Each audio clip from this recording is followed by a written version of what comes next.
د افغانستان د کرکټ مالګه یعنی شهزاد محمدي له نړیوال جام څخه ووت. سلام او مینه دوستانو، په یوې بلې نوې او په زړه پورې ویډیو کې درته ښه راغلاست. او که زموږ له چینل سره نوي یوځای شوي یاست، دغه چینل درسره سبسکرایب او په خوا کې ورسره د ګونګري نشان ووهئ، تر څو زموږ د راتلونکو ویډیوګانو په باره کې خبر درکړل شي. موږ هره ورځ تاسو ته د کرکټ نوې او تازه مطالب خپروو. د افغان لوبډلې وکټ ساتونکی او اوپنر شهزاد محمدي د رنګارنګ دردونو له کبله په انګلستان کې د کرکټ د نړیوال جام له روانو سیالیو ووت. دا خبره د پنجشنبې په ورځ افغان کرکټ بورډ او د کرکټ نړیوالې شورا په ډاګه کړه.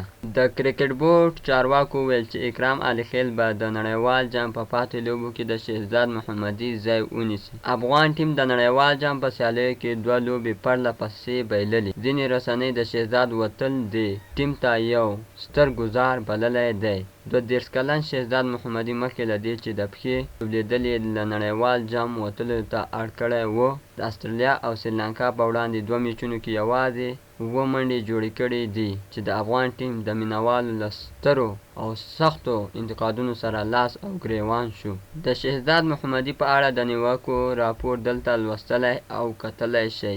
د کرکټ نړیوالې شورا په یوې خبري ویبپاڼه کې ویلي چې د شورا د نړیوال جام په پاتې برخه کې د شهزاد پر ځای د اکرام علي خیل راتګ تایید کړی دی. په دې خبرپاڼه کې زیاته شوې ده وکټ ساتونکي شهزاد محمدي زنګون ژوبل شوی و، چې نوموړی یې په دې لوبو کې د ګډون له دوام څخه محروم شو.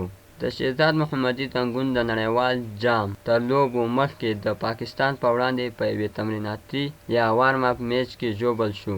نوموړی که څه هم تر دې وروسته په راتلونکو 2 لوبو کې خو څه چې تمه ترې کېده هغسې ونه شو او نه یې هغسې کارکردګي وښودله.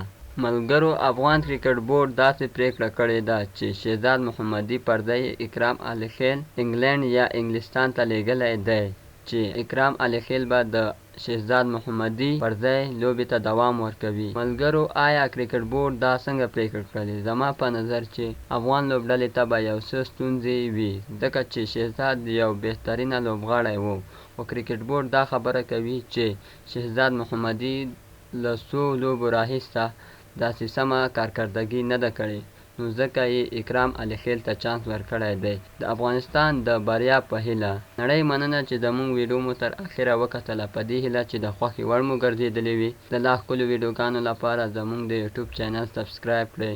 والسلام.